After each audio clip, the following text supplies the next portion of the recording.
Hey guys, good day everybody. How are you guys doing? This is April with Lada, and I am here with my weekly astrology forecast slash coffee talk. Sorry about that. I thought I muted that. But anyhow, thank you guys so much for tuning in. Hi, how are you guys doing in the chat? Hi, my ride or dies are here like every week. Thank you so much for being here. Okay, so if you've never tuned into my weekly forecast, my name's April. Once again, I'm with astrologer.com, and I do the astrology forecast from 1 week to the next. That means one Friday to the next Friday. So this month is this week is August 4th through 11th of 2017. And at the end, I do my coffee talk, and that's where I go over some celebrity news and I look at the charts of these people to see what's going on with them, why things are happening, why are they reacting certain ways or whatever. So I was going to ask you guys before we get started with the coffee talk, I wanted to show like a celebrity relationship between two people. I've already done ones like the major ones people know about, like Jay-Z and Beyonce and J-Lo and her new guy and stuff, but give me a different couple. Give me a couple to look at. I wanted to demonstrate that because, well, this is Leo season. This is a season of the sign that rules the heart and romance. And I am also having a special on my own love and romance readings on Astrologer.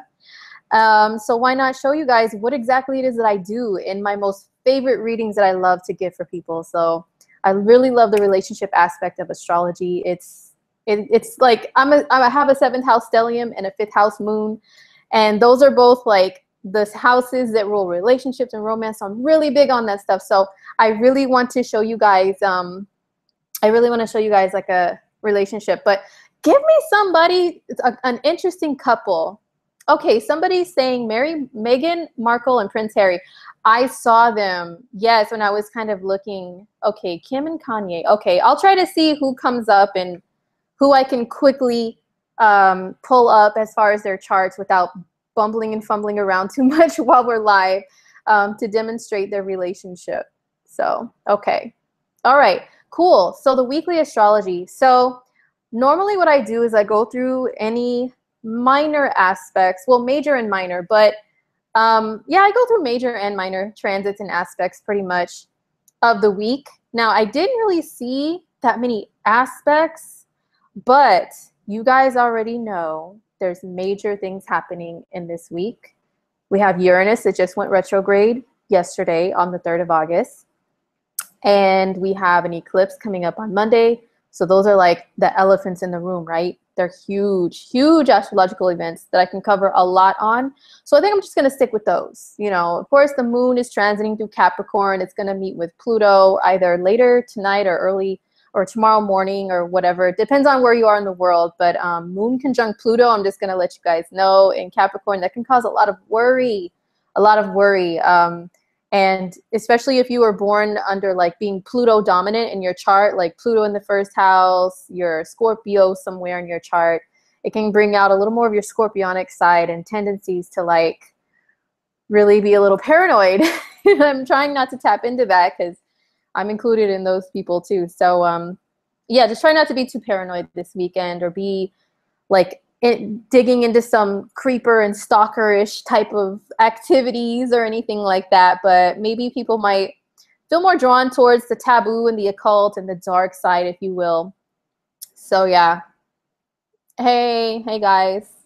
Okay, there's a few suggestions in here. Okay, so I'll see if maybe a couple of them like pop up like a few times, you know, to see the majority rules throughout the chat for the celebrity couple to look at. But anyway, so wow, let's talk really quick about Uranus retrograde. Let's talk. And I always have a mug every week. I don't always have a different mug every week, or else hello, I would have like a collection of like over 50 mugs, right? But I don't. Nobody has time for that. So I have my Hello Gorgeous one. This is an inspiration for me to feel a little more confident, you know, when getting ready today. So Hello Gorgeous to all of you out there too. gorgeous ones. So Uranus retrograde, and I do have some notes. I have some notes here. Someone commented something one time like, oh my God, why would an astrologer have notes? Listen, everybody has different methods of doing things, okay? Not all of us just blurt out things on the fly, and that doesn't mean that if we don't do that, that it's not valid information. I'm a lot more practical along with intuitive, and both go hand in hand, okay? So that's why I have notes, just for those people who are wondering things like that. So let's see what's going on. Uranus retrograde. Okay, so first of all, Uranus is retrograde, and at the same time, the eclipse that's coming up is in Aquarius. Aquarius is ruled by Uranus, so this is going to be an interesting eclipse. Now, they're saying that the solar eclipse is much more powerful when it's in Leo, because I think that's because it's both the sun and moon in Leo, and that one's not till later. So it's on the 21st, so we'll talk about that when it comes time to be where that eclipse is coming up. But the solar one, I think it's powerful because it's more powerful because it's a sun and moon concentrated in that energy at that 28th degree of Leo. And the 28th degree of Leo is very important this month and also next month, because when Mercury goes direct next month, it's going to be at 28 degrees of Leo at that same spot. So of course, I'll be here to talk about that in more detail then. And you know, Uranus's energy is about looking ahead. It likes to forecast ahead. So that's why I'm like talking about stuff that's even a little bit more down the line. But yeah, let's stay focused within this week. And as a matter of fact, Uranus is personally one of my favorite it's one of my favorite planets in astrology with what it rules. Because, well, you know, number one, Uranus is in my first house. And if you are not familiar with what that means in astrology, any planet that's either in the first house of your chart, or this maybe conjunct your sun, conjunct your ascendant, conjunct your moon, or another personal planet, it really becomes a huge part of your personality. And whatever's in your first house, it's like you wear that on you. Like people see, like, say you have moon in the first house, your appearance will be very moon-like, and people will perceive you, and their first impression and vibe they get off of you will be very moon-like, Cancer-like, you know, even if it's not in the sign of Cancer. And so having Uranus in your first house, like, that's the first impression people get of me is usually, well, it's usually the Scorpio. They think I'm quiet and calculating and she's up to something, or I don't like her or whatever. And then there's the Uranus, which is like, oh, she's weird. Where is she from? Who is she? What are you? What are you? You know, those are all questions I've gotten throughout life, like daily, as a Uranian person, because Uranus's energy, it is different. It doesn't want to follow the exact rules of society all the time. Yeah, Clarina saying she also has Uranus in the first. So I'm sure you know what I'm talking about, where people, they always think you're from somewhere totally different than where you really are, or they say you're an alien, or you look or act like one. You know what? I'm proud of that, though, myself. Tell me about you, Clarina. Are you proud of that, being an alien? But it's very different energy. It's rebellious. It's against the norm, against the traditions and the standards of society. And Uranian energy is like, hey, everybody's rushing to go that way, and they don't really know why. But guess what? I'm taking a step back away from the masses and viewing the situation to see, do I really want to march forward with everybody blindly, or am I going to go my own way because I'm seeing a situation for what it really is, or from a logical or rational standpoint, rather than just do, I think I'll just follow brainlessly. I don't know why, you know? So Uranus's energy is all about extracting yourself from situations, you know, and taking like this view of it for like, if you are like above, and that's the downside to Uranian energy and Aquarian energy, is they're known for having a God complex. On someone who's vibrating on the darker side of the Uranian energy, they can kind of have that because they do extract themselves from regular human situations that may be fueled by emotions or whatever, and they rise above it and they examine things like, okay. And then Uranus's energy, it looks for patterns, you know what I mean? It's like, okay, let me look for patterns and repeated themes and stuff like that. And then let me make a decision of, is this something that's true to me? Oh my gosh. I can't stress enough how much Uranus's energy alone, but especially being in Aries, is all about what is true to me, true to myself. You've got to be true to yourself with Uranus and Aries. Like right now, as a collective, that's what we're all feeling in some degree. And we're all experiencing it in different areas of life, which I'll go through the signs with both the eclipse and Uranus together, because they do kind of go hand in hand a little bit, with it being the ruling planet of the lunar part of the eclipse. Okay, so I will go through every sign for those, but I just wanted to talk about Uranus retrograde in general. It's, you know, retro is going back, it's reviewing. And retrograde planets can make things be more internal and within than without. So what that means is Uranus being the planet of rebellious self-expression and true to me. And also, you know what I compare Uranus to? Well, besides it ruling technology and electricity and all that stuff, when people are affected directly by Uranus's energy, to me, it seems like they get like this, they get anxiety, and Uranus rules the nerves, okay?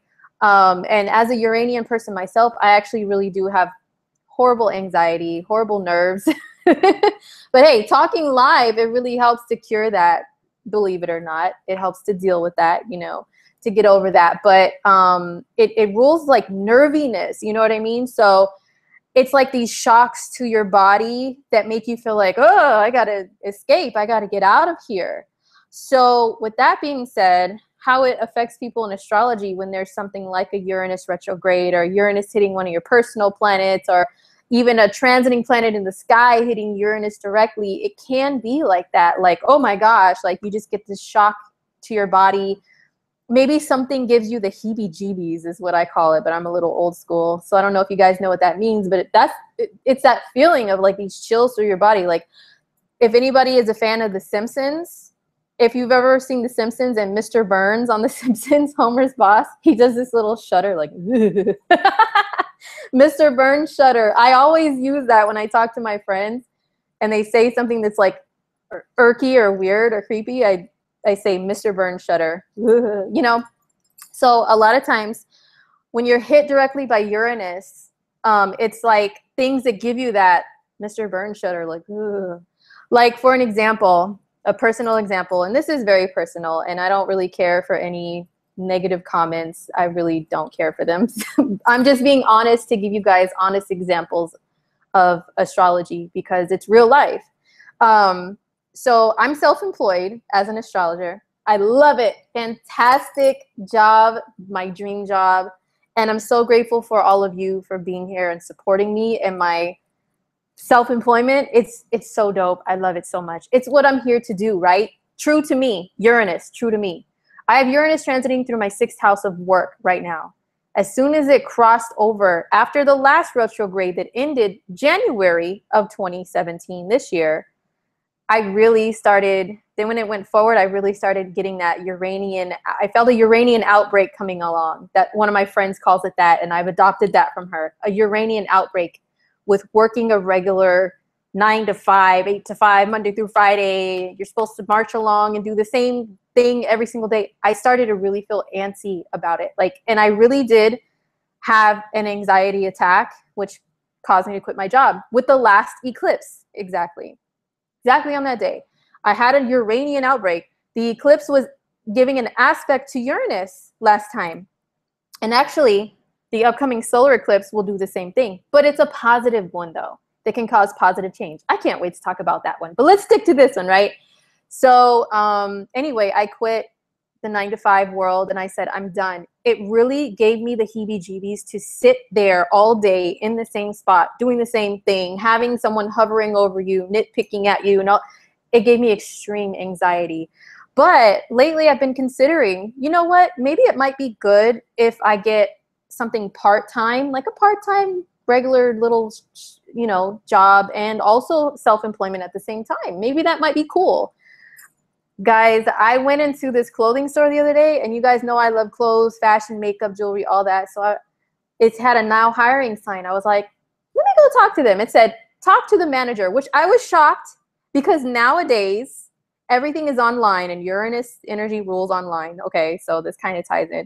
So everything must apply online. So we can give you these weird tests of these dumb questions to answer so we can figure out if your personality is fit and all this stuff, right? So I was surprised it said, come in and talk to a manager. So I went in, talked to the manager. Everything was cool. Of course, in the end, she said, you have to apply online. But I still spoke with her about the job. When I walked out, guess what I felt?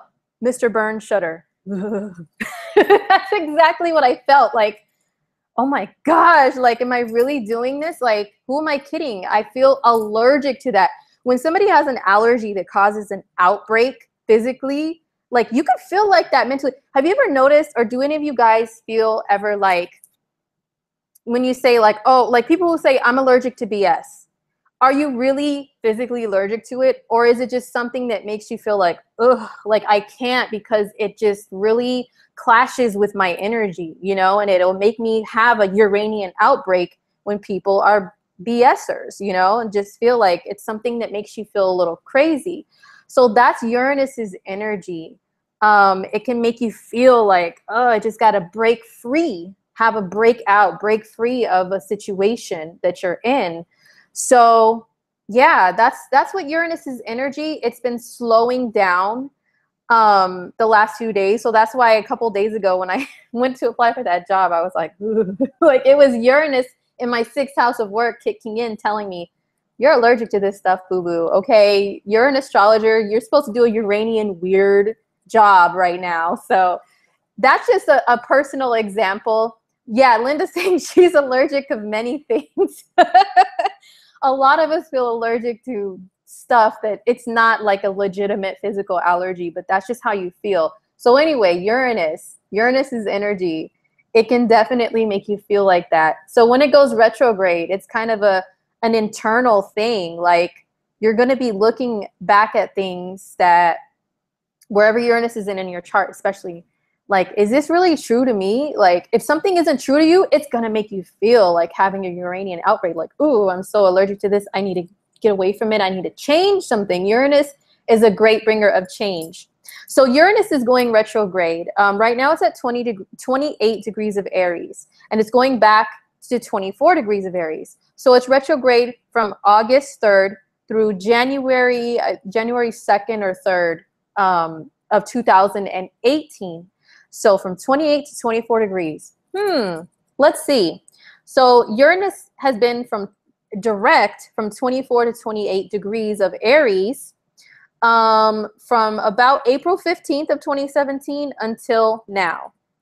So if you've had anything come up during this like almost 4-month period with those degrees of Aries, that has been like something that's tested you as far as like if what you're doing is true to you, like really true to you, they may come back up again.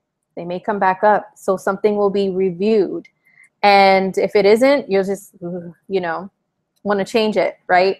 So also Uranus, see Uranus retrograde, it goes retrograde every year. So it's not like this magical, crazy, rare phenomenon. It's not. It happens every year. It's just about paying attention to the patterns, and that's something that's very Uranian, right? Paying attention to the patterns that repeat themselves in history. So if you think back to last year, the year before, what, you know, when Uranus was retrograde, in this sign, in Aries, wherever it lands in your chart, what were you going through? What were you feeling? Were you feeling this like need to break free of something? And what was it and where? So this is this isn't the last time it's going to go retrograde in Aries. It's going to go into Taurus next year in May in 2018, and then it's going to retrograde back to the later degrees, I think to about 28 degrees of Aries once again, and then come back in 2019. So this isn't the last time and the only time that we're going to be experiencing Uranus retrograde in this sign and around these degrees, but it's going to, you got to look for the repeated patterns. And Janine is saying she looks for the repeated, for patterns and everything. Yes, because history repeats itself, right? And in astrology, we can see that so clearly when we pay attention to the planetary activity, the planetary, the planetary activity and how it, you know, the transits and the repeats of them. So anyhow, yeah, so Uranus retrograde. Uranus retrograde, since it's such a long transit, I'll just talk very quickly about some key aspects that it's going to make. And this is, once again, looking ahead into the future, but that's what Uranus is all about. So let's do it. So on September 28th, Jupiter is going to square Uranus, okay? Because Jupiter will be in, wait, is it square or opposite? No, it's going to oppose Uranus. Sorry. Mercury's in shadow right now, guys, and just mistakes will be made, okay? In writing, which Virgo rules, and Mercury, it's Jupiter opposite Uranus. Jupiter is in opposition to Uranus in retrograde. So Jupiter is a bringer of great, grand blessings and changes that are usually something that's like happy and that you can be grateful of and everything. It's a bringer of grand opportunities too, greater opportunities. And then when it's in opposition to Uranus, there's like a conflicting energy there, to where maybe you might be brought a great opportunity, but then you got to ask yourself, wait, is this opportunity really true to me? It may be an opportunity to expand and grow, especially with like business or relationships, anything, anywhere where it's going to affect you. It's an opposition though. Uranus is going to ask Jupiter, like, well, wait a second now. Is this really something that we want to do? Is this relationship one where we will still have freedom to be ourselves? Uranus and Aries. Jupiter in Libra wants to just be like, hey guys, I'm likable to everybody. I get along with everyone. When I'm in a relationship, I'm a mirror of my partner. I am them. Uranus and Aries is going to be like, Jupiter in Libra, look, if it's not true to us, we don't need to take that opportunity. We don't need to jump and fly. Okay, which Jupiter's energy is all about jumping and flying, not think about the consequences. So when that opposition happens in September 28th, that's some things we may be questioning ourselves on. And maybe I'll be here in September to talk about it through every sign. We shall see. Now, on the 10th, 11th of November of 2017, Saturn will make a trine aspect to Uranus in retrograde. And Saturn and Uranus, even though they both rule Aquarius together, just separating the two, they represent two totally different things, right? So Saturn is all about like the traditional, and this, it's always been done this way, and therefore it needs to continue to always be done this way. That is Saturn's energy. Saturn's energy, it's very straightforward and stiff, and like anything that's outside of like a straight and narrow path, Saturn has a problem with, right? Uranus is the opposite. It's like, what? I'm going to walk all around this path. I might walk on it a little bit, then I might go off here, then I'll come back, then I'll go there. You know, I'll walk however I want to walk. I don't have to march in a straight line, left, right, left, like Saturn wants me to. I don't have to do that. And it's all about breaking traditions too, is Uranus, breaking them and creating new. It's like, you know what, this is old and dusty. What's new? What's next? So these two planets are going to be making a positive aspect to one another, to where they will be working together, not side by side because they're not conjunct, but they are trine. So it's still positively influencing one another. Okay, so it'll be more like they're working together with like new ideas, but also still remaining stable and steady, which is Saturn's energy, to what we're doing. Uranus wants to just break free and fly off and do random stuff at random times, and Saturn be like, hold on, Uranus, come on, if we really want to succeed in what we want to do, we still have to maintain a sense of time management and all this stuff, you know, that Uranus has a problem with. We've got to maintain that, and we'll work together. We'll work together. If it was like a challenging square or something, then it would be like, oh my gosh, Uranian outbreak, because Saturn is pressuring Uranus like to stay, you know, suppressed. It suppresses that energy, is Saturn. So yeah, that happens in mid-November of this year, which is pretty awesome. So those are like a couple of major aspects that while Uranus is in retrograde, that it's going to be making aspects to, and causing some certain energies to come forth. Okay, someone's asking, can Uranus in the sun sign make it feel like you want to rush through things? David, are you an Aries? Are you an Aries sun?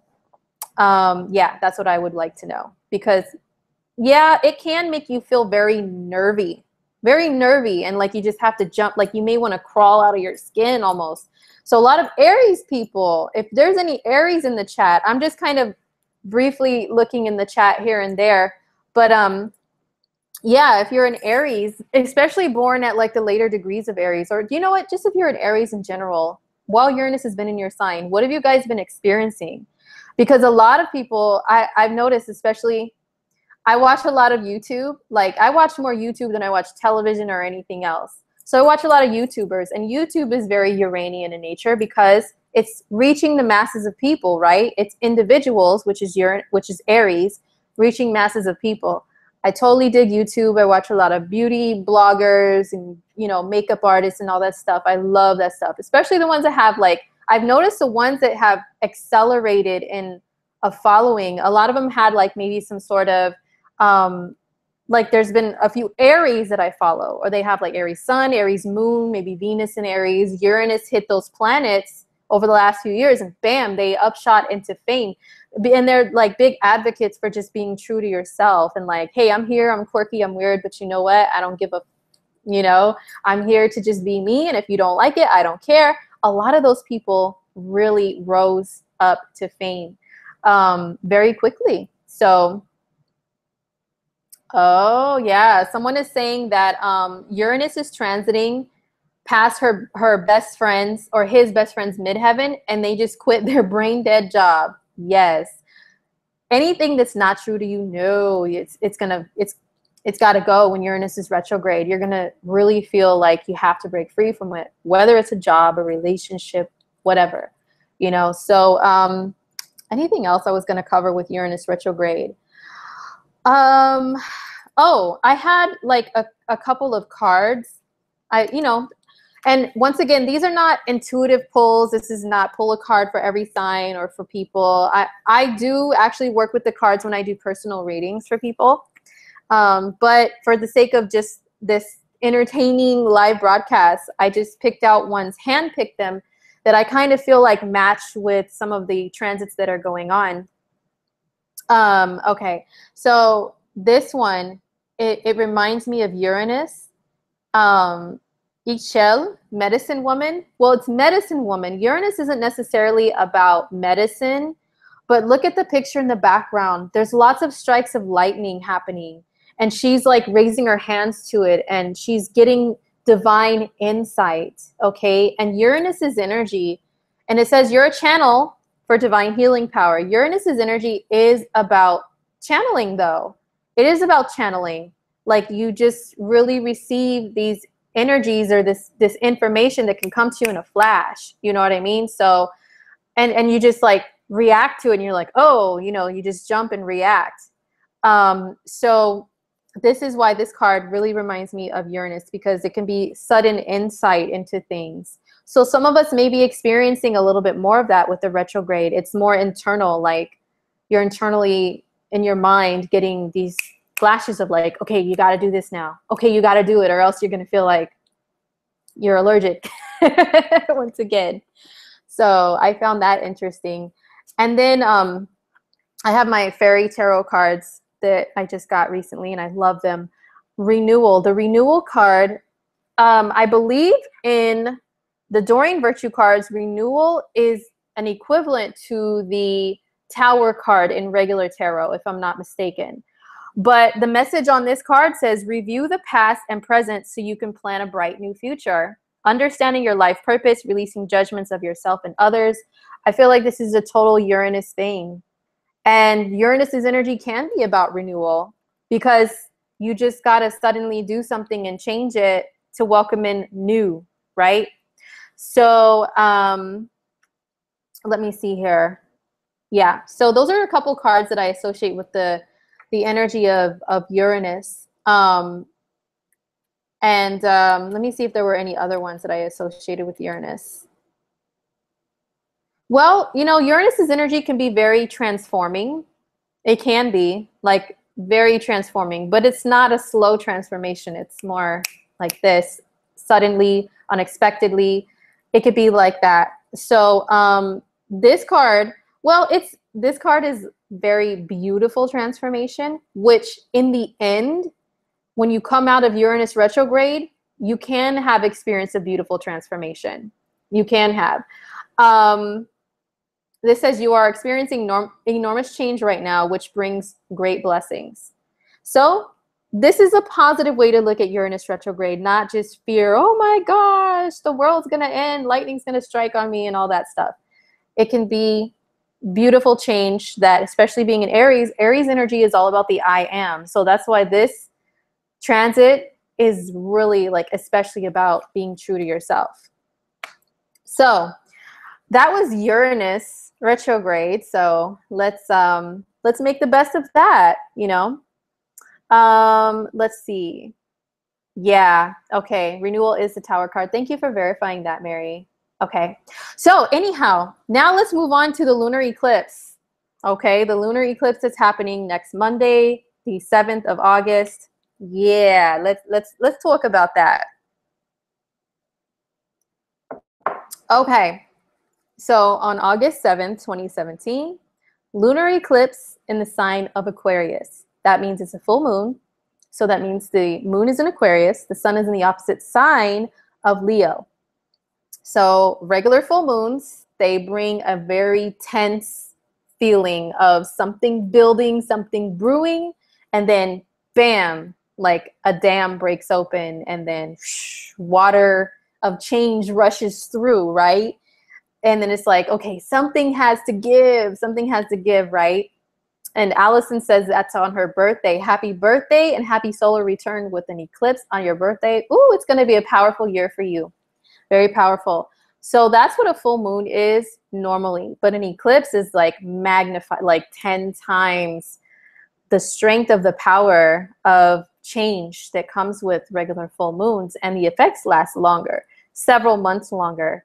So now, you know, let's think back to February of this year.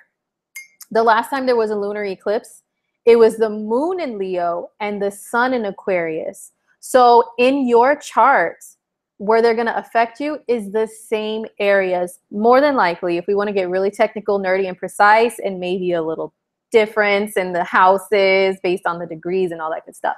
But just generally speaking, for everybody, it's going to be in the same places. So there may be something that's, you know, brought to light, brought to the attention, and wrapped up once again with the same areas of life. And I will go through all the signs in a second on that. But, you know, and I will talk about where Uranus is retrograde at for all the signs too, along with the lunar eclipse because of Uranus ruling the full moon. But yeah, this lunar eclipse in Aquarius, yeah, I'll just go through all the signs. How about that? How about that?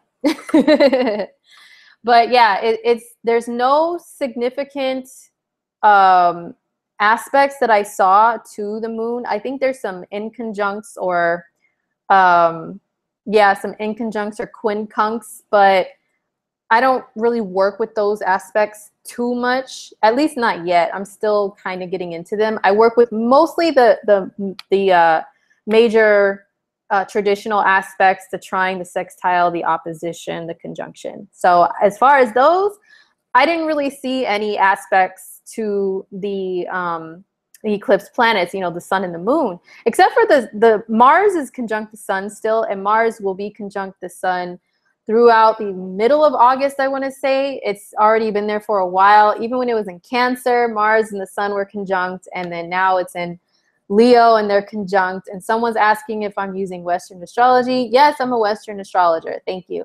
So I am using Western astrology, which means the eclipse is in Leo and Aquarius. Sun and Mars are conjunct in Leo. So Mars will add a little bit of boost of maybe some enthusiasm, or maybe if it's opposite the moon, a little bit of a challenging aspect to wherever the eclipse is affecting you. But yeah, so let's go through all the signs, shall we? Let me take a sip real quick. Okay.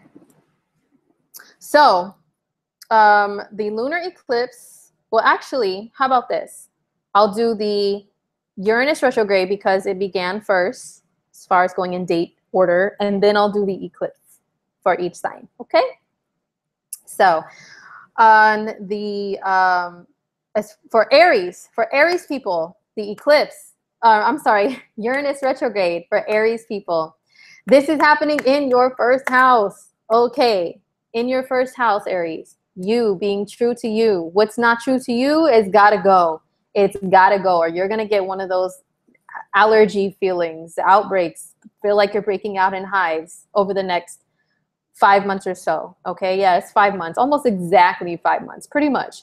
So yes, Aries, just remain true to you. Don't let people influence you too much or try to sway you away from doing you. That's pretty much all I have to say about that. And you may have some internal nerve, like extra nervy energy too, especially if you were born between 24 and 28 degrees of Aries, which is like, let me think. That is, let's see, 28 degrees has to be, I think, April 18th.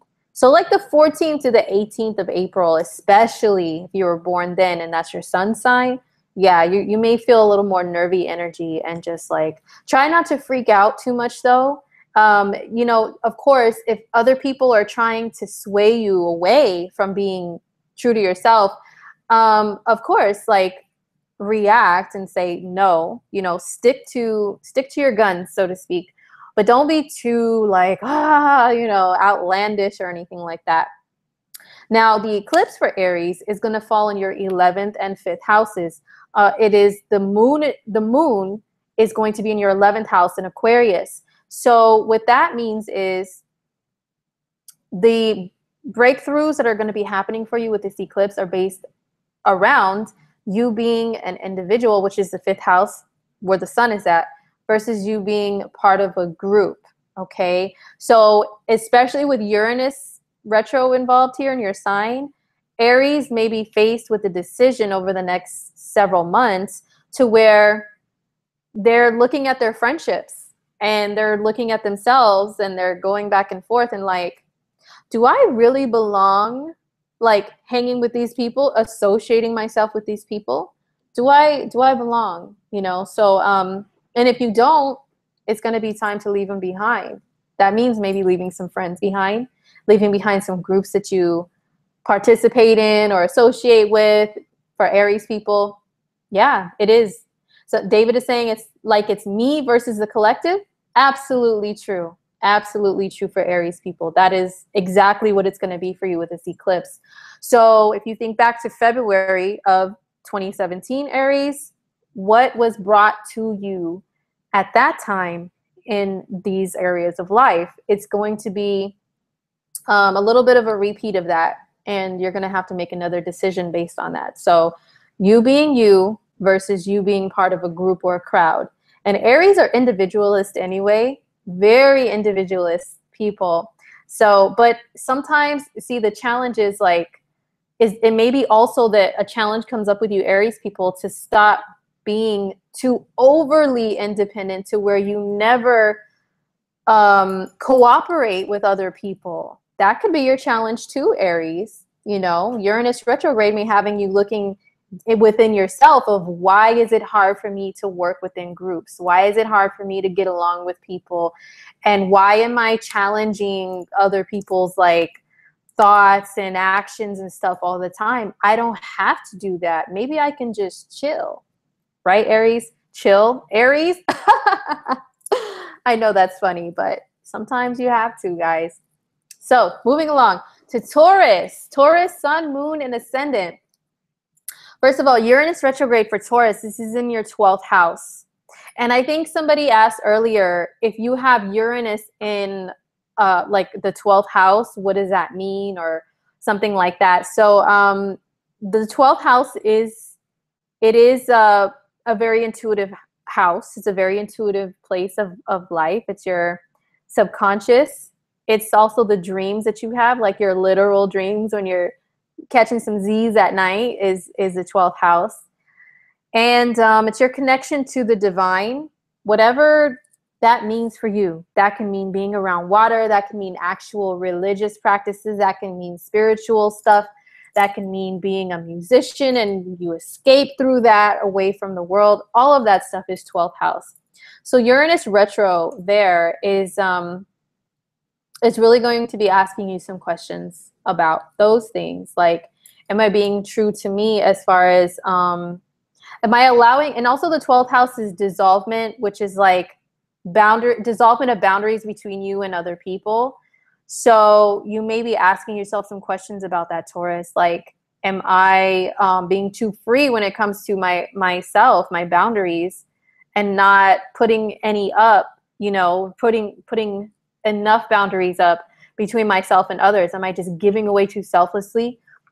I got to be true to me, and you know, I got to take care of me, myself, before I can give to other people. Okay. And also, yes, pay attention to your dreams at night, Taurus, because you may be receiving some great insight internal in your mind, in your dreams, about you and your future and what you want to do with it, you know, because once Uranus goes into Taurus next year, oh my gosh, it's going to be on and popping, Taurus. It's going to be really an individualistic time. So the 12th house before that is about being selfless, and it's not about you, right? It isn't about you, not really. It's about how much of you give to others. But then once Uranus goes into your sign, it's going to be like, hey, it's Taurus time. I'm the star of the show here, and I'm going to do what I want. Whatever, I do what I want. So, but you may have challenges with that, though, because if you had to deal with the selflessness and how to set up boundaries, and you had problems with that, then when Uranus goes into your sign, it's time for you to really be an individual. How are you going to handle it, you know? So Uranus retrograde could be asking you guys some stuff like that. As far as the eclipse, this is an eclipse in your 10th house. The moon in your 10th, the sun in your 4th. So this is the work-life balance, okay? So some Tauruses may receive maybe some great opportunity for advancement within career over the next several months, but at the same time, what about your family? You can't forget about them. What about your home life? Or are you comfortable at home where you're living? Or something may change to where you have to move, something like that. You may get a great job opportunity, but then along with it comes relocation. So are you okay with that, Taurus? Tauruses, we love for things to be routine and the same all the time. It brings us comfort and security, but that may be tested. Some Tauruses, maybe you're not enjoying the career that you're in, and this eclipse will bring you an opportunity that's a little outside of the norm, outside of your comfort zone when it comes to career. Are you going to take it, or are you going to try to stay in your own little comfy shell? You know what I'm saying? As a matter of fact, I'm a Taurus, and I pulled some cards for myself for the eclipse. So other Tauruses, check this out. These are the cards that came up, that flew out. Focused intention on your goals and your career, but at the same time, guiding children, okay, or this is just a representation of home, 4th house, family energy. You got to take care of both. You have to take care of both, and it's going to be a challenge, but what you going to do? What you going to do, Taurus? So next up is Gemini. So Uranus retro for Gemini is in your 11th house. So you guys can be really going back over the whole group thing too.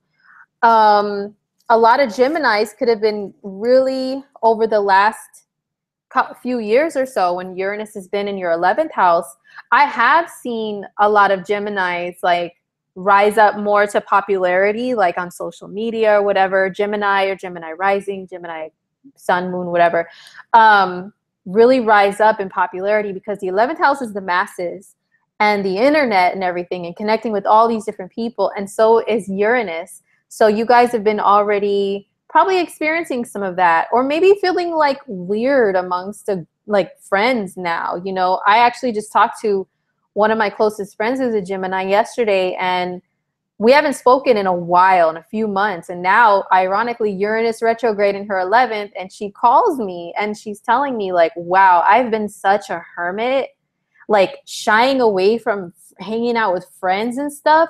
And now I'm just getting the antsy urge, like I need to hang out with people. I'm tired of like not really, you know, and it has been difficult to keep friends for a lot of Gemini people too. Maybe that's been your issue over the last several years, is keeping friends, because as with Uranus energy, as quickly as things come in is as quickly as they can leave, honey. Okay. So that goes for friends with Gemini. You guys could have made friends quickly, and then bam, the friendship ends suddenly, abruptly, unexpectedly, out of nowhere. So anyway, Uranus retro is going back over things like, who are my real friends? You know what I'm saying? I know my friend was thinking about that, and she called me because we've been friends for, ironically, 7 years, as long as Uranus has been into Aries.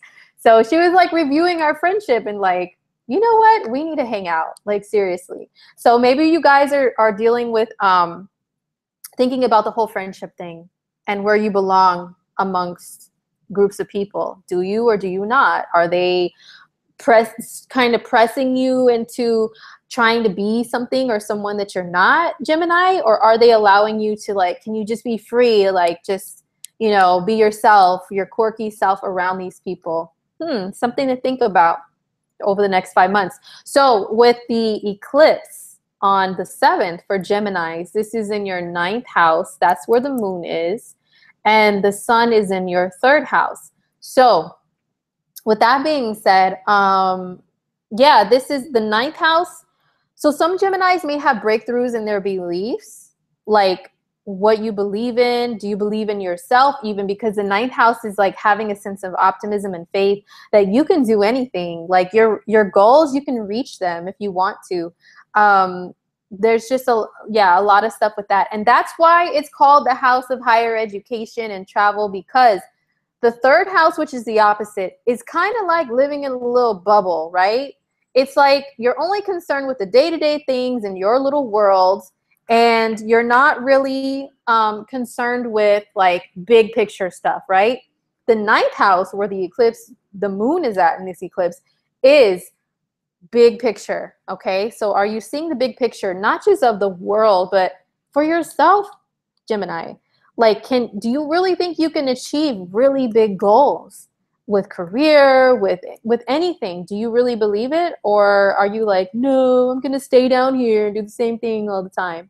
So that's going to be something that's brought to light for you with this eclipse. So that could be for some Geminis, higher education, deciding to further your education, complete something with it, or traveling, deciding to actually travel somewhere you've never been before to broaden your mind and experience a different culture, a different place in the world. So that could be something that's going on for Gemini with the eclipse, a broadening of your mind and your horizons, where you can see yourself in the world. So next up is Cancer. So Uranus retrograde for Cancer, it is in your 10th house. This is career. And yeah, the friend that I spoke to yesterday, she's a Gemini, but her rising sign is Cancer. And she was also telling me that she is feeling right now with Uranus in the 10th retrograde, like she wants to just up and quit. She wants to up and leave her job. And the 10th house can also rule your social status, but your status can mean also, are you married? Are you divorced? Are you single? How people know you with that status. So she was also saying, I feel like I want to just, my husband is away on business right now, and I'm just feeling like I need to break free from him. I'm almost about to call some moving trucks, get me a place really quick, and just move all my stuff out and go without him expecting, which Uranus is the unexpected, me to do this. And then just serving him with divorce papers that show up on his doorstep as a surprise, right? I know. She and I have some things to meet up and talk about, okay? But anyhow, that's what she was telling me yesterday is Uranus, it just went retrograde yesterday, and this is how it's playing out for a Cancer rising. She wants to up and quit her career, up and leave her status as a married woman because she's experiencing a Uranian outbreak. Her job and her husband give her the Mr. Burns shiver. So she's like, I gotta break free. So anyhow, for Cancers, you guys can be feeling like this about your career. If it's not what you really feel like you should ultimately doing, a lot of you guys may feel like, I gotta get out of here. Your job may be bugging you right now, like really giving you the heebie-jeebies to be there. And over the next 5 months, maybe you guys will have an opportunity to find something new and do something different. You know, that's what the eclipse may be. I mean, I'm sorry, Uranus retro may be calling you guys to do. And actually the eclipses do kind of go along with it because Uranus is in the 10th house of career retrograde. The eclipse is in the 8th house for Cancer. The moon is in the 8th and the sun is in the 2nd house. The 8th house is a house of joint assets, okay? A house of joint income. And so, yeah, now I'm like, you know what? Me and that girl, we have to have lunch, okay? We have to talk. I have to do her chart for her and let her know what I see. But that's because the 8th house can also be a house of divorce. And I'm not saying all Cancers are getting divorced or Cancer rising or anything like that. But it can be. It can deal with, over the next several months, your joint assets that you have with someone. That could be a separation of them. Or it could be a joining together as well, like deciding to join forces as far as like business or something, because the 10th house is business, it's career. The 8th house is the financial part of that, of joining together with others to create a financial venture together, like where you guys generate revenue together. So that could be something that's for Cancers that you guys are going on, or it can be a decision to really open yourself up to a deep, soulful relationship with someone after like maybe a long period of not really having that as well. And then the 2nd house on the opposite end, it is your earned income. So that involves your job too. So this is why I'm saying Uranus retrograde for Cancer. It can make some of you guys get a new job within the next several months. Your finances can change, your career status can change, but also it can deal with relationships too. So now moving on to Leo, and I know Leos do not like to wait in line. They're very impatient, like we should be first. So Leo, Uranus retrograde is in your 9th house. So this is the house of higher opportunities, of goals and optimism and your belief in things and your faith in things. And so this is going now retrograde, and you guys are going within about this stuff. So this could be some Leos might start thinking about their long-term goals that they feel like they can achieve, or maybe you guys may start wanting to, you guys may want to go back over your education as well. And if you didn't complete something, maybe start thinking, you know what, maybe I should, because how I feel like I identify myself, which is Aries, Uranus, is through what I know, through what I've learned, you know, or how like worldly cultured am I? How much of the world have I experienced? Have I gone out and traveled and all this stuff? Like, have I done that yet? So you may be asking yourself those questions, Leo. You know, do I really believe in myself, like that I can achieve? Do I, or do I not? Leos are very confident people. Yes, they are. But at the same time, Leos can be the opposite though. You guys can feel like you haven't received like validation of your greatness, and you can depend on that and then not feel very great about yourself or feel like you can achieve great things. So this may be something that you guys are asking yourselves at this time with the Uranus retrograde. Now with the eclipses, kind of ties into that. So the moon, a part of the eclipse for Leo, will be in your 7th house.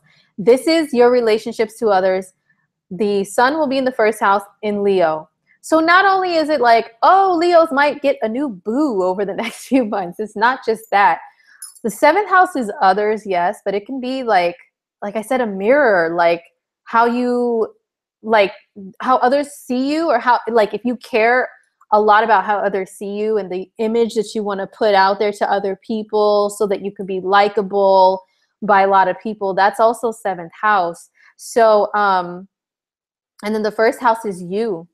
It's you. It's just you. Okay. It's just Leo. I'm Leo and I'm here and this is who I am, whatever. So yeah, there could be some sort of tension that goes on.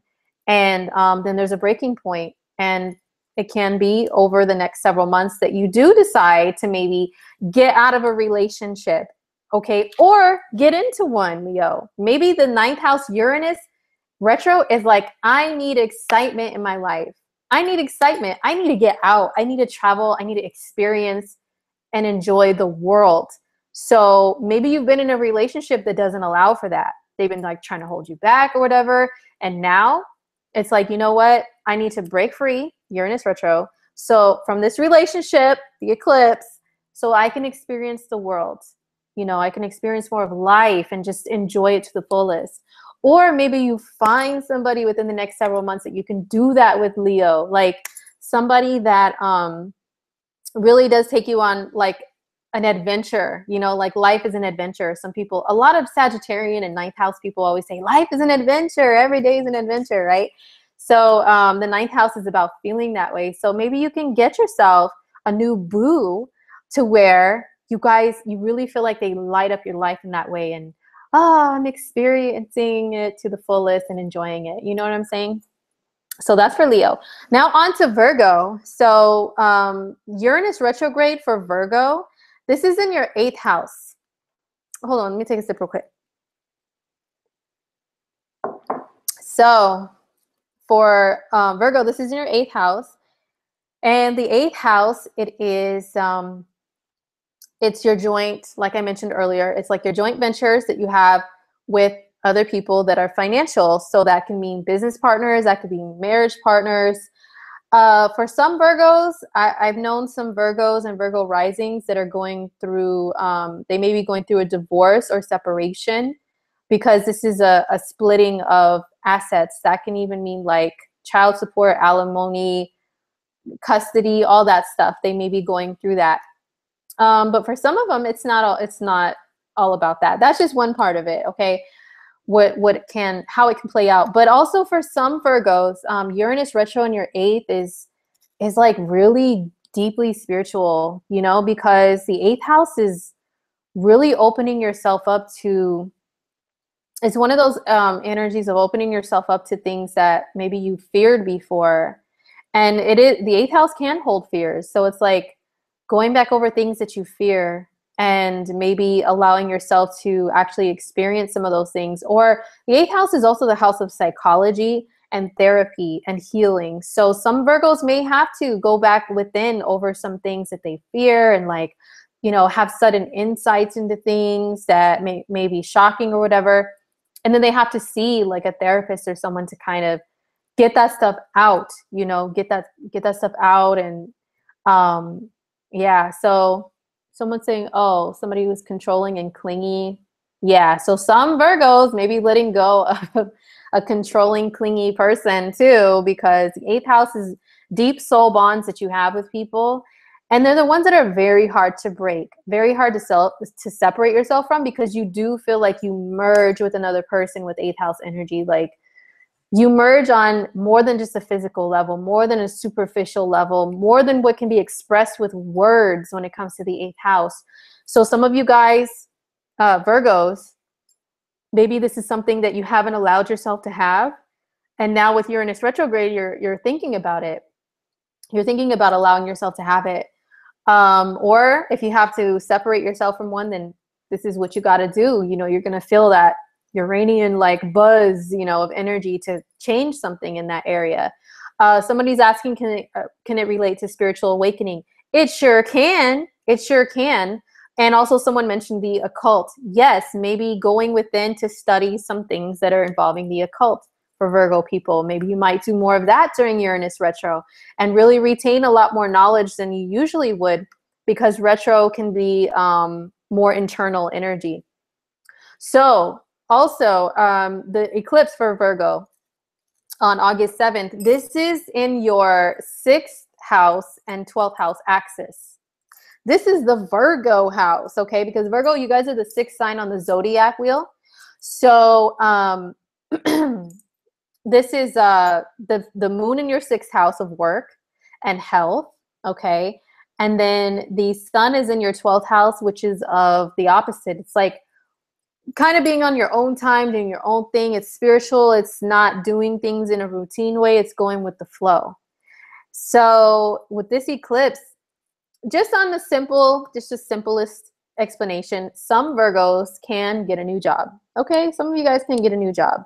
The 8th house is also where Uranus is retrograde at. It's also money that you receive from other people. So if any Virgos have been maybe like dependent upon another person to provide for you materially and financially, maybe there could be a separation of that with Uranus retrograde. This eclipse, it may tell some of you guys that are going through that situation to say, you know what, I need to get a job now. I need to have a routine of working and having a steady income. So it could play out for some Virgos like that, but not every single person. But anyway, some of you guys could be getting a new job, Virgo, within the next several months. Quitting a job because it's just not good for you anymore, you know? But some of you guys can be making some breakthroughs with your health, like some changes with your health and how you take care of yourself, how you take care of the immediate environment around you, which Virgos are, that's your thing, right? Virgos are known for putting order into things and systems into things. And that even means like in your house, you know, and also within yourself, like what do you do daily to take care of yourself? So that's going to be brought to light and brought to your attention. And since it's the opposition of the 12th and the 6th house, for some of you Virgos, it could be telling you that you really need to chill. Like you guys need to chill because Virgo energy, I always compare it, Virgo in 6th house, to the hamster wheel. You get in that hamster wheel, you go, go, go, go, go, the same thing every day, go, go, go, go. And Virgos don't like to stop.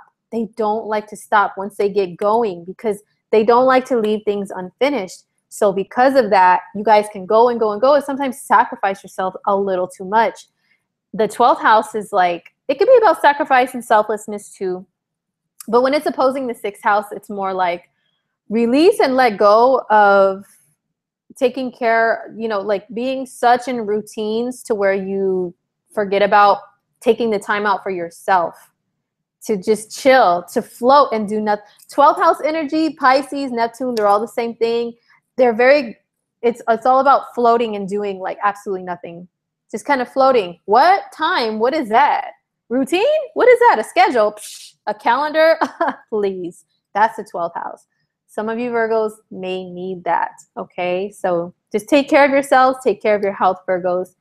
You guys are usually pretty knowledgeable on that stuff. So tap into that natural Virgo knowledge with this eclipse. So for Libra, Uranus retrograde is happening in your, let's see. Oh, in your 7th house. Oh my goodness. Okay, and 7th house, that's the Libra house. That's what Libras are usually most concerned with, is 7th house stuff, which is relationships. Okay, so with Uranus retrograde in Libra, I'm sorry, for Libra, this is in your 7th house of relationships. So some of you guys may be going back over your relationship status and deciding, is this relationship, if you're in one, is this relationship good for me?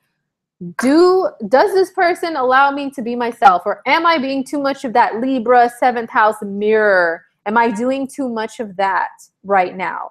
Or am I allowing myself to be, to really be an individual while still being in a relationship? Does this person stunt my individuality?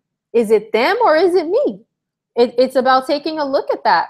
And yeah, I didn't, like I said earlier, I don't have cards for every sign or anything. It was just kind of like random. This one really made me think about Uranus retrograde in general, but like for Libra, especially this card is called the Mirror, and it says, know thyself, self-examination, seeing who you really are. This really applies to you guys, Libra, to you and to Aries, but for you guys, this is because Libra energy, it can allow itself to lose its own identity when it's in a relationship and adapt the identity of their partner. So this is asking you, Libra, are you going to continue to do that? Whose reflection do you see? Do you see your partner or do you see you? Hello. Okay. But for all of this, maybe I'll talk about this card in the end for all of us too, for Uranus retrograde. But yeah, Libra. So if you're not in a relationship, Libra, then this can be Uranus retrograde. Maybe it can suddenly bring back an old relationship from the past. It can bring them back and it can be sudden. And maybe some of you guys may give into it and have a little fling or something. And then, but just remember with Uranus's energy, as quickly as things begin is as quickly as they can end. Okay. So just keep that in mind. Or it could be going back in internally to figure things out for yourself, just about you and how you perform in relationships, what you think of them, how you perceive them, and all of that good stuff. So relationships are the crazy thing here for Libra, and also especially because the eclipse for you guys on August 7th is the moon in your 5th house. So this also deals with relationships to a degree, because it is romance. It's the house of romance. It's the dating house, like just getting to know someone, having fun, and all that good stuff for Libra. So the eclipse there, it can bring you guys maybe a new romantic relationship within the next several months. It can have you guys taking a good look at how you handle romantic relationships, casual dating, and all that good stuff. But also the 5th house is creativity. So some of you guys may start a new creative project. Some of you guys may get pregnant or have a child over the next several months with this eclipse. But this is also the opposition between the moon in your 5th and the sun in your 11th. So for you guys as well, this is another lesson in individuality. Individuality versus following a crowd. Okay, so it's really like, are you being true to you, or are you being a follower? Are you sacrificing your own identity for others too much, or are you being an individual? So that's it for Libra. So for Scorpio, Uranus retrograde is in your 6th house of work. So I had a little personal story as a Scorpio rising I gave you guys in the beginning. So some of you guys could be experiencing that too. Maybe if you have a job, it's giving you the heebie-jeebies, having a Uranian outbreak and over the next several months, the next 5 months with Uranus retrograde there, and you decide to suddenly quit and get a new job. Okay, because it's asking you, is this job true to you? Is it really true to you? And also, this is the house of health, of taking care of yourself, which you do day to day, your routines, what time you get up in the morning, what time you go to bed at night, all of that stuff is the 6th house. So some Scorpios can be going back in internally and figuring out what's best for them in those regards. Like, do I need to change my diet? Guilty as a Scorpio rising. Yes, I know there's some changes I need to make. Uranus retrograde, I don't want it to affect me in a way where I get another anxiety attack or some weird physical health thing happens. So yeah, maybe as a fellow Scorp, maybe I need to start looking at my health too, my diet and all that. So maybe some of you guys have to do that, Scorpio. And it's because Uranus in your 6th it's so hard to stick to routine. It really is. It's like, and we really do try, but then it's just like, I don't know, just this Uranus energy buzzing in our house of routine is making it difficult, you know? But some of you guys may start changing just some habits too, just some habits and routines that you have. That's the 6th house. Now with the eclipse, this also, it goes hand in hand with Uranus retro, because the moon is in your 4th house of home and family. Okay, and your sense of comfort and security. And then the sun is up there in the 10th house, which is your career.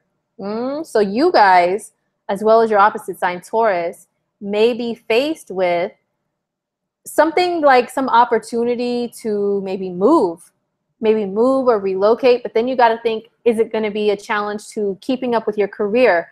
Or if you move, are you still going to be able to have the same career? Or do you have to change careers? You know, Uranus in the 6th house of work environment, work duties, you may have to do some sort of drastic change with that. So work, career, and home life, they're all targeted right now, Scorpio, all targeted with these big, huge changes over the next several months, starting right now. So now is definitely the time to really start considering what it is that you really want, what you want to happen, what you want to manifest in a positive way, so it's not crazy. So maybe you guys don't have to suddenly move, you know. I'm really hoping for that because I like my house, okay, as a Scorpio rising. Suddenly move, but some of you guys, it might be good for you to suddenly move. Maybe where you live, it's just giving you the Mr. Burns shudder, you know, like living there in maybe the house or the neighborhood just isn't comfortable, or you live with family and it's just like, oh my gosh, I can't stand this anymore. I have to move out. So that could be for Scorpios. Work, health, home, family, big changes there. So for Sagittarius, this Uranus retrograde is in your 5th house. And the 5th house is, it's children, and it's also the romantic dating relationships too. So you guys could be going within about how you feel about those things, how you handle them. For example, with children, maybe some of you guys, I know a lot of Sagittarians, and I'm not saying 100% of everybody born under the sun sign Sag, okay? I'm saying Sagittarian energy, those who possess it in one way or another, and that it's very strong in their personality, okay? I'm saying that Sag energy, I notice, I have a lot of Sag friends, a ton of Sag friends and acquaintances, and I notice that the main ones that I have in these big groups, that they don't have any kids, they travel a lot of them, they might be single, like mostly single all the time, or they really just live life by their own terms, and yeah, they travel and they have no kids, okay? They all have Sag energy somewhere. Rising, moon, 9th house energy, sun, all Sages. They kind of delay like settling down and having kids and stuff. So a lot of Sages, maybe you guys might start deciding, maybe I do want to have kids now, you know, over the next 5 months that Uranus is retrograde in your 5th house. You may decide. And especially because you guys have Saturn in your sign until the end of this year, until December, okay? Saturn is the planet of what? Great responsibility. That can even mean great responsibility over children, becoming a parent. I have several Sag friends that they became first-time parents as soon as Saturn entered their sign. Mostly the men, the Sun and Sag men, they became fathers, had that responsibility when Saturn moved into their sign. So maybe some of you guys, if you haven't jumped on the train yet of becoming a parent, hey, maybe some of you guys might, you know, have a pregnancy come up over the next 5 months. Or just the decision to say, I want to have children. Also, with this being romantic, casual dating relationships, you guys could be going back over those and the type of partners that you attract and stuff like that. So it can maybe slow down the dating, or it can attract maybe a little bit more quirky people too. It can maybe attract some of those as well for Sag people. Now, as far as the eclipses, Sagittarians, this is the moon part of the eclipse in your 3rd, and the sun is in your 9th and in opposition to one another. So the 3rd house is like your little areas that you travel around. But you know what? Here's the thing. It's crazy because Sag energy and the 9th house are the same thing, okay? And Sagittarius, you guys are already like naturally very, very adventurous, and you guys travel a lot and stuff. So this is going to be an opposite. But for some of you guys, listen, for some of you guys, it's very hard to pin you guys down to where you do stay in one little spot for a long time, like stay in town. The 3rd house is your town, okay? And it can also be like some early childhood stuff too, like where you grew up, early childhood and everything. So for some Sages, the opposition between your 3rd and your 9th house with this eclipse could be like, hey, you guys need to kind of stay in town sometimes. You guys need to be responsible and not like try to be Peter Pan and fly all over the world. maybe you need to stay home sometimes. I know the fourth house is home, right? But the third house is like your hometown, like, you know, your city where you live, okay?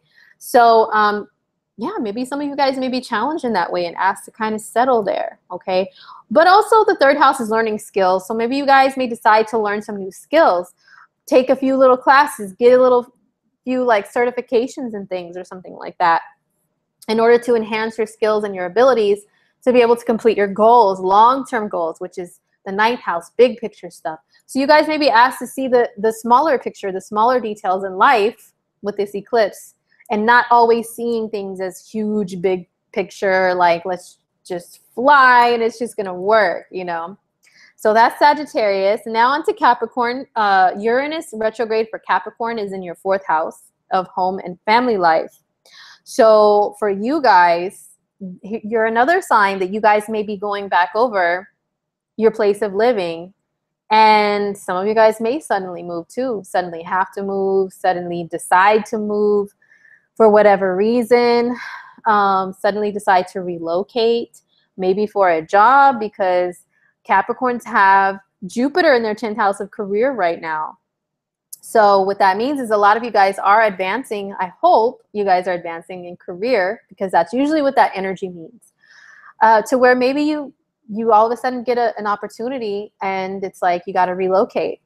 Now you got to relocate. So it is going to affect the home life. And now I'm thinking about, I'm like, wow, my husband's a Capricorn rising, and the company he works for it got bought out by Chinese from China. And so he says all the time, at any time, the Chinese can just take this company and move it to China. So now I'm thinking, I'm like, oh crap, Uranus retrograde in the fourth. I don't want to move to China. I'm sorry. I don't mind visiting other countries and stuff, but I'm not ready to move to China. So hopefully that doesn't happen for us, where his company gives, hey, he's advancing at his company. It's awesome. But I'm like, yo, I'm not trying to move right now. So we'll see what happens with that.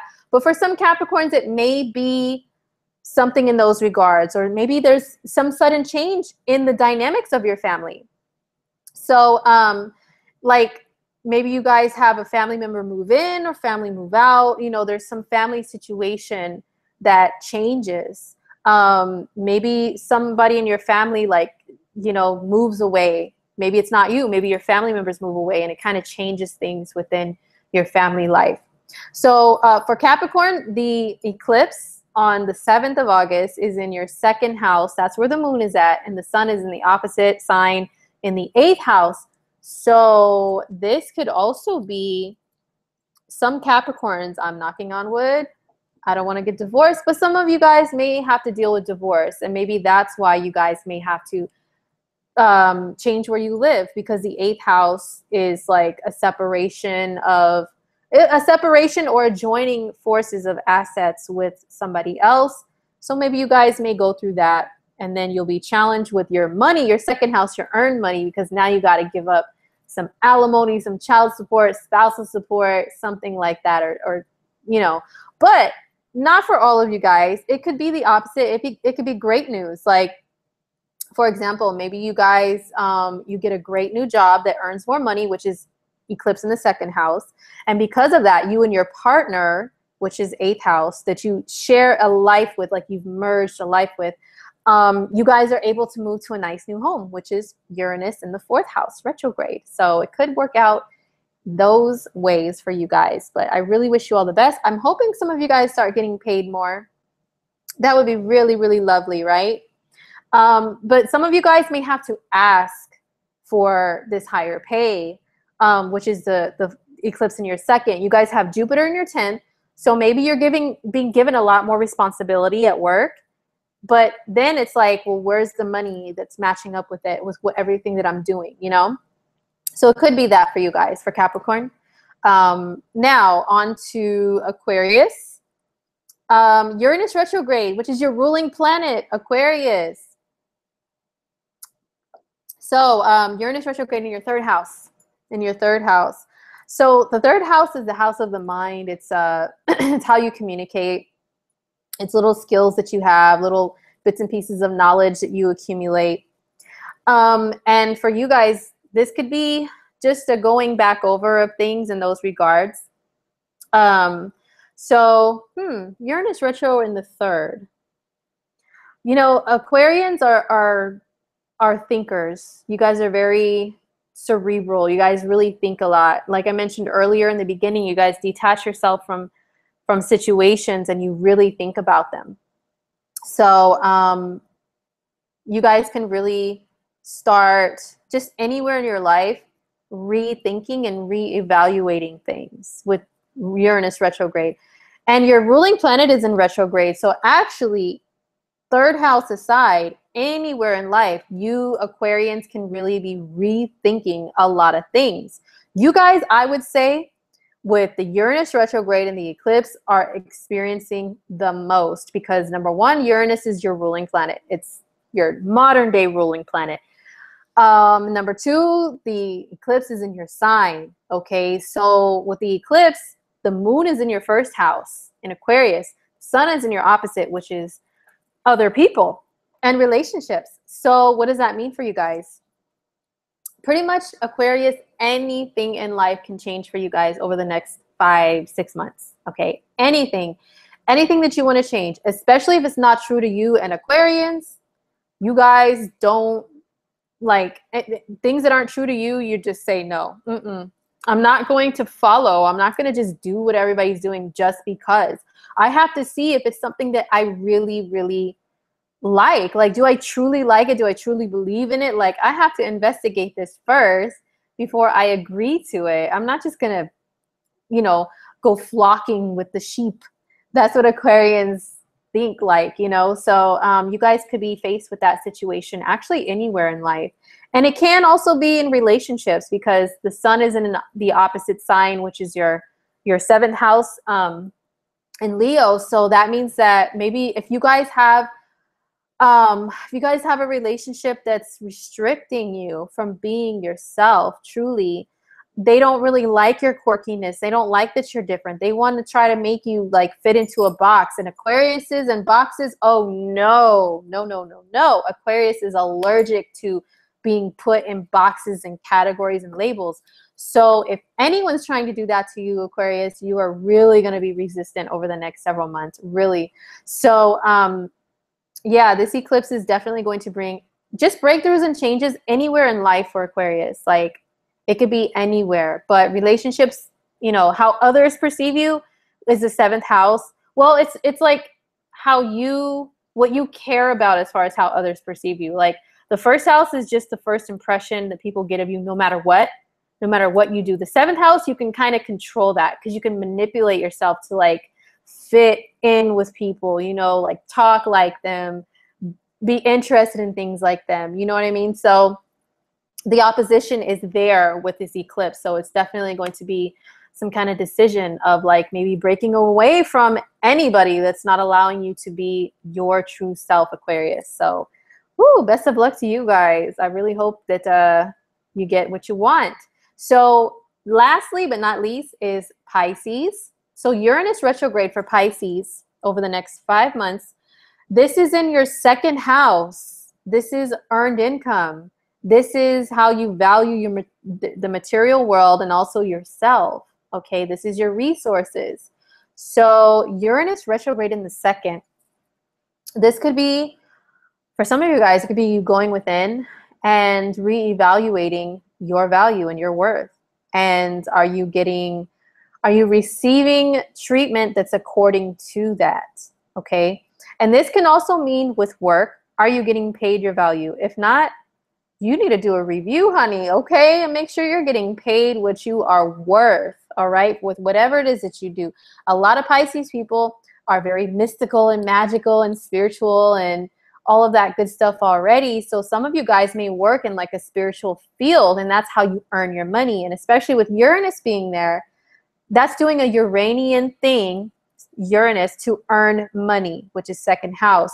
So that's something for you guys to go over. Do you want to continue on making money this way, or do you have to find a new way to make money?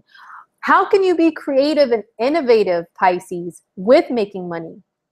You could do some things, Uranian things, like use the internet more, use social media a lot more, connect with more acquaintances that are like-minded individuals in order to make more money, generate more income. So that's, you know, or there could be a sudden increase or even a sudden decrease in your finances, Pisces. Just being honest, it could go either way. Depends on you, depends on your chart. If you want to know more, then of course schedule a reading with an astrologer to look at the whole big picture. But it could go either way for you guys financially. So really it's up to you and how you're handling things and how you're reacting to things, which is Uranus's energy. Are you like, oh, or are you like, hold on, let me extract myself from the situation, look at it rationally, and then, okay, now I react, okay? So for you guys, it's money, values, and worth. For the eclipse on the 7th, for Pisces, this is happening in your 12th house. The 12th house is the Pisces house. You guys are the 12th sign. 12th from you is Aquarius. So this is within your element, with it being the 12th house. So a full moon here, you know, the 12th house, they say it's the houses of endings, the house of endings, ending of cycles. Though I don't want any Pisces to get scared and like, oh my gosh, I'm going to die because it's the end of the world because it's an eclipse in my 12th. No, this could be an ending of old cycles, old patterns, behaviors, addictions, because being honest, Pisces is a sign of addictions. 12th house is the house of addictions, okay? Like escapism tendencies, getting addicted to things that help you to escape, okay? So that is, there's going to be a full moon there, and it's a great time to break free of any of those things that are negative, Pisces, or to start something new with that. A cleansing, oh my gosh, like the cleansing, any cleansing rituals that you can do, especially around the eclipse when that energy is fresh and it's hot, Pisces. You guys, Pisces, are usually open to stuff like that, to rituals and things that are not just, you know, like straightforward, straight-laced, like mundane world stuff, like spiritual things you guys are open to. So definitely tap into anything you can do for cleansing. You know what I mean? Cleansing, letting go. Being charitable is also the 12th house. So out with the old and with the new. So a lot of you guys, you Pisces, maybe you guys can give away a lot of stuff to charity. And when you do that, when you give away a lot of stuff to charity, it's like you get rid of things, physical things, they hold energy too. They sure do. They hold energy. So when you get rid of them, you get rid of that old energy, those old memories that are attached to those things. So yeah, maybe it may help for you guys to get rid of some stuff, you know, some physical material things that you have hanging around, and then it'll help for your environment around you, because on the opposite end of this moon is the sun in your 6th house, which is your daily environment, the daily routine, the daily things you do to take care of yourself, cleanliness and all that. It's physical cleanliness. And the 12th house is spiritual cleanliness, a cleansing of old, washing it out, right? So being charitable, doing some rituals, tapping into the spiritual, beautiful stuff that Pisces naturally know how to tap into, but tapping into it more. The healthy ones, of course, okay, Pisces, the healthy ones. I'm not saying go get drunk and say, woo, I am in touch with the outer world now. No, no, no. I'm saying balance out the unconscious and the conscious, you know, to work together to figure out what's your next chapter in life. What's next for you? What do you need to let go of that's old, no longer serves you, no longer beneficial, to welcome in new? So that's something for you guys to figure out. So that was the horoscope stuff, the horoscope portion of Coffee Talk. Thank you guys for listening. And for those who are exiting out, you know, don't forget you can hit me up for a personal reading on Astrology. My readers page will be left below and in the I button in the corner up there somewhere, to where I can look at your life, the eclipse, how it's going to affect you, love, career, anything. And I still have a career webinar too that's on Astrology to check out. So got to let you guys know about that stuff. Okay, so now on to Coffee Talk. I asked you guys about celebrity couples. Let me see who I can, because I'm doing this on the fly, guys. Okay, I'm doing it on the spot, on the fly. And it's not going to be like me researching for a long time and all that stuff. So let me see who would be easiest for me to look at on the fly. Wow, that's a lot of comments to go back to. Dang. Sorry, I should have wrote some stuff down, right? I'll do that next time. Okay, Kanye and Kim. Kanye and Kim actually came up. That's like the second time I've seen that one. And they were quick with this. So I'll do Kanye and Kim. Somebody asked about Selena Gomez in The Weeknd. I talked about them when the rumors first started, or it was first confirmed or whatever, that they were getting together. And I looked at their synastry and I was like, okay, all right. So they have some, you know, they're kind of an unexpected couple, but actually they have like some karmic ties to one another. So yeah. Oh, David, yes. Looking forward to reading for you. Thank you so much. We'll be in touch soon. So yeah, so Selena Gomez in The Weeknd, I can't remember which one of them, but one of them has like their nodes, like the natal south node and north node in like Aquarius and Leo. And then I think it's The Weeknd. And then yeah, it's him. And then Selena Gomez is a Leo rising, and I think she has like Venus or something in Leo. So yeah. Anyway, that's them, and that's their connection. Because when somebody's planets hit another person's north node or south node, they feel like they are spiritually tied to one another. Like they have to be together. They're like destined to be together. It's like a destiny thing. Okay. So anyhow, let's see here. Okay. Oh, somebody said Angelina Jolie and Brad Pitt, but aren't they like divorced? And you know what? Lada has a really good video on them that's very detailed also. So I'm trying to be Uranian here and do something that I haven't covered before. And I don't, yeah. Okay. Oh yes, Muriel, thank you. That's actually what I wanted to look at for the two of them. I know you were like, I don't want to hear about them, but you know what? They're a really good example of a relationship that people are like, how did they get together and why? Well, I'm going to show like a glue that bonds people together. Okay. Let's see here. I'm going to pull up a couple of charts really quick, so just bear with me, guys. Oh, really quickly before I do that, I wanted to give an honorable mention to, I really love this show as a 7th house stellium person. I love the Millionaire Matchmaker, or now it's the $1 Million Matchmaker. And that lady, Patty Stanger, has always fascinated with me, that hosts the show.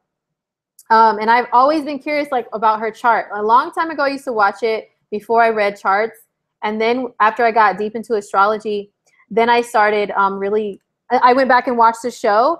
And you know what I discovered that's interesting is Patty is also very much into astrology.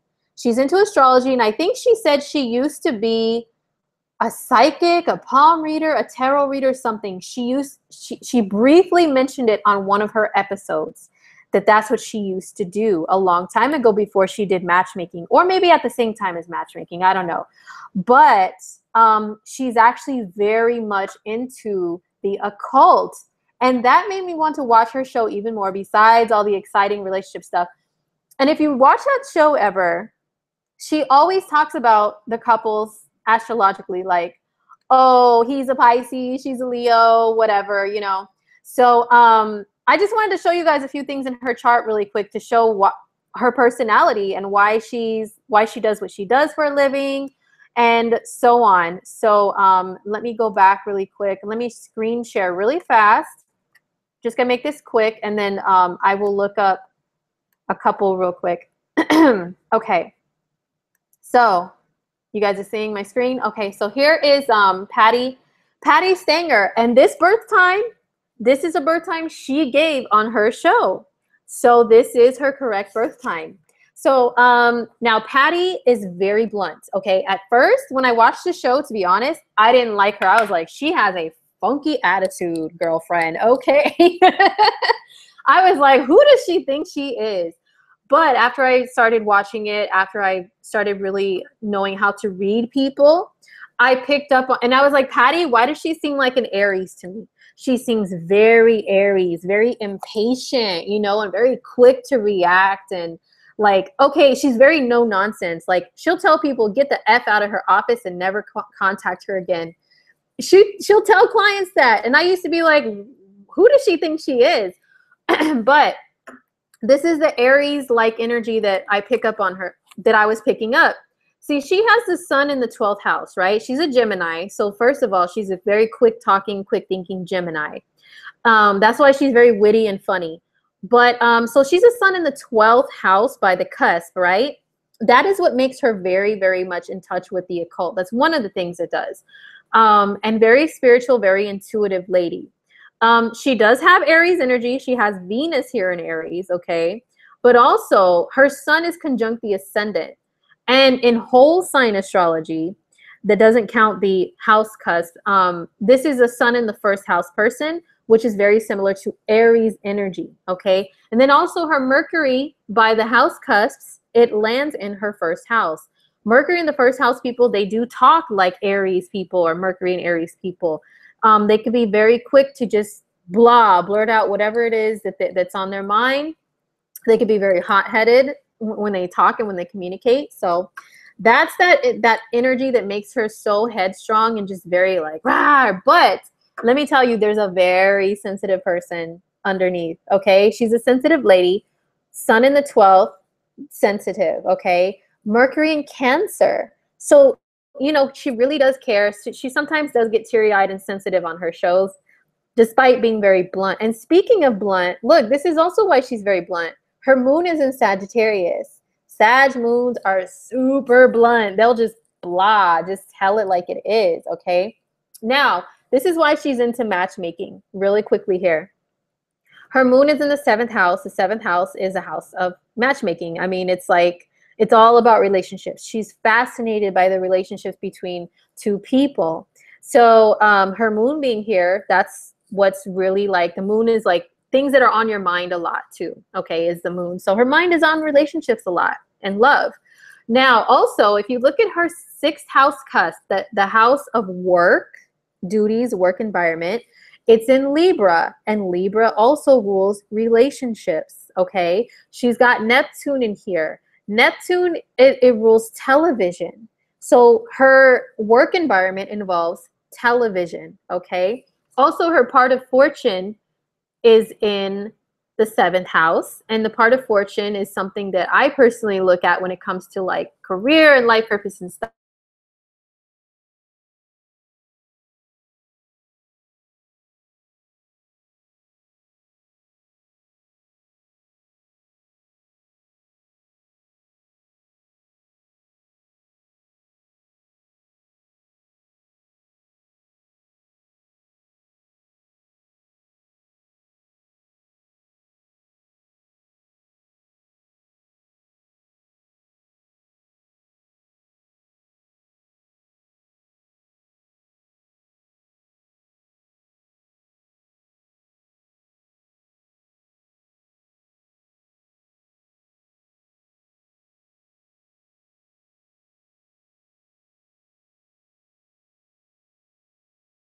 Mercury, don't mess with me right now. Okay. Oh, wow. Oops. Stop. Stop screen share. Okay. Hopefully nothing weird is going on. Hold on. Let me check in on you guys on the broadcast here really quick. Where are you? Where are you? Did I close out? Jeez Louise. Okay, no, here we are. Okay. All right, guys. So, someone said Patty is badass. I agree. I agree. The sound is off. Hold on. No, it's showing my mic is on. Okay. So anyhow, relationships. Oh, I'm back. Okay, thank you. Sorry about that, guys. Oh, weirdness with Mercury and shadow. Okay. So, oh, you guys didn't see my screen share either? Jeez Louise. Okay, yes, it's starting already. And I'm almost going on 2 hours here, guys, so I'm going to just do really quickly. And I know some people were griping about this, but I'm still just going to do it because it will be, I'm more familiar with them, so it'll be easier to do a quick one of Kim and Kanye's relationship. And if you don't want to watch, you can exit right now, and I will hopefully see you next week. And I still love you, okay? So let's look at their relationship real quick. what is the glue that bonds them together? Why did they get together and like have children together and all of that stuff? And people were like, what? Why would they get together, you know? Okay, so first of all, I got Kim's chart. Let me pull up Kanye West's chart really quick here. Okay, astro theme. Okay, so, and I think Kim's birth time has been verified. Kanye, I think, is still kind of questionable. I think last time I heard. Okay, so anyhow, let's let me screen share with you guys really quick. Okay, so start screen share. Okay,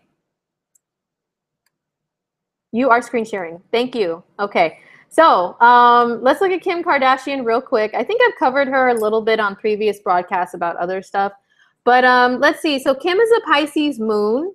Her moon is here at the bottom of her chart. It's right on the cusp of her 4th house. So yeah, she is very sensitive, emotional, and she is into being a mother and being a homemaker, believe it or not. I know she's become famous for whatever and whatnot and so on and so forth, but she's still a person. At least we think she is, right? And she has a natal chart and a soul, kind of, I guess. You can say that. Just kidding. But yeah, so let's take a look here. So she's a Sagittarius rising. She has Neptune in the 1st. She has Moon in Pisces. She's very Neptunian, okay? Very Neptunian in nature. So she's sensitive. She's in tune with music. And I wouldn't doubt it if she's in tune with astrology and the occult, especially with her being a Sun conjunct Pluto person.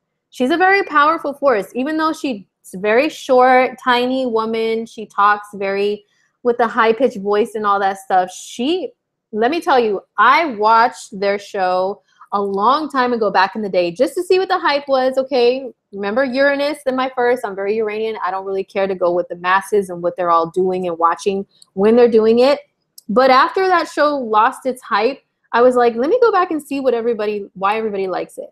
So I watched a few episodes, and she was very good at people's passwords, like finding out their passwords and all this stuff. And she has Mercury in Scorpio. So she's like also very, she's probably in tune with the occult. I wouldn't doubt it. Okay. She's got Venus in Virgo. Okay. Let's see. Moon in Pisces. So moon is very important in relationships, guys. It really is, believe it or not, because the moon is who you are when you're at home and you're comfortable with someone, and when you're living together with another person. So if you've got moons that aren't compatible, it can be difficult to live with that person. I don't care what sun sign astrology says about, well, she's a Libra and he's a Gemini sun, therefore they're both air signs and they should be perfect, right? Well, guess what? If their moons were in different signs, maybe they wouldn't be able to live together. Maybe they wouldn't have children together. The moon rules nurturing and caring for children and families, right? So also, I always find that people see Pisces, she has it in the 3rd, right? But it's also the sign of her 4th house cusp. And the natural order of the zodiac wheel has Pisces as being the 4th sign from Sagittarius. So 1, 2, 3, 4. So her moon does still count as 4th house. Okay, and Kanye's moon, it falls down here. I think it's 18 degrees from what I saw. It does fall down here at the bottom of her chart, which I always find that people whose moons or like other key planets fall into a partner's 4th house or 5th house, they get together like really quickly and want to live together and have children together. Even if their moons aren't in the same sign like theirs are, just this part of the chart, yeah, that can make someone do that. Actually, yeah, I've seen it repeatedly, and that's my current situation too. And then people will wonder how or why did these people get together so fast and so seriously like that to live together, and oh, now they have babies suddenly. That's why their moons are not exactly conjunct if Kanye's birth time is right. They're like 12 degrees apart, but it's still in the same sign. So they get each other emotionally. I wouldn't doubt it that these two probably cry together at home, okay? Which isn't always a bad thing.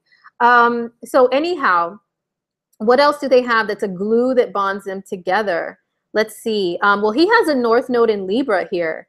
And this chart has Libra as its 4th house. So if this is correct, then her Libra planets fall into his 4th house, which is like another thing in his chart. It's a glue that bonds them together, and they feel like they have to be together. They have to be serious. They have to have a family together. They feel like family with one another naturally with those 4th house things. So 22 degrees of Libra is his north node. Let's see. And her her Pluto is at 21 degrees of Libra. Her sun is 28 degrees. So it's 6 degrees separated from his north node. So yes, like I mentioned earlier, people who have nodal contacts like that in their chart, north node conjunct someone's sun, Venus, Mercury, whatever, like moon, they feel a destiny, karmic destiny tied to that person. Okay, so that's things that I look at in relationship astrology when I do readings, and it's so much more than the sun sign, so much more. And I'm like completely on a mission to help show that to people, because as astrologers we always get asked those questions by people like, what do you think about a Virgo man and a Cancer woman? And it's like, we got to look at the whole chart. What do you think about this sign and this sign? We have to look at the whole chart. You got to look at the moon as well as Venus and Mars, you know, as well as the sun. And also the houses too. The houses count. I just showed you guys why Kim and Kanye are a family together. Okay. So I know some people are like, oh my God, they're annoying. But I just wanted to use them as a demonstration of astrological charts with relationships, not to talk about their personal life and gossip about them and what they're doing. I don't really care. Okay. So anyhow, that was it, guys. That was it for Coffee Talk today. Thank you so much for joining me. And if you would like me to give an analysis of your relationship and look very much deeper than the sun signs, guys, I love doing it. And I also have a special right now. My relationship astrology readings are on discount right now. So go to my readers page and schedule something with me, and I would love to talk about love with you or send you a recording on it. Also, hey Marina. So anyway, also any other readings you would like me to do for you, it's my thing. It's what I'm here to do. It's what Uranus in my 6th house is telling me I'm here to do right now. So hit me up for a reading. I would love to chat with you or read for you. So that was it. Thank you guys again. If you have any ideas for any future Coffee Talk shows for me to look into celebrity stuff, whether current events or a couple or something, relationship, leave it in the comment after this video processes as a replay. And that way I have time to really deeply look into stuff, okay? But I thank you guys for being here. My ride or dies that are here every week, especially Brother Jerry, Marina, Oche, Jessica, everybody. Love you guys. And I'll see you guys next week. Happy eclipse season. Do whatever it is that you do to really tap into your dreams and what you want to manifest out of life in a positive way, especially around that eclipse. Okay? So take care of you guys. Take care of yourselves, you guys. All right. Love you all. See you next week. Peace.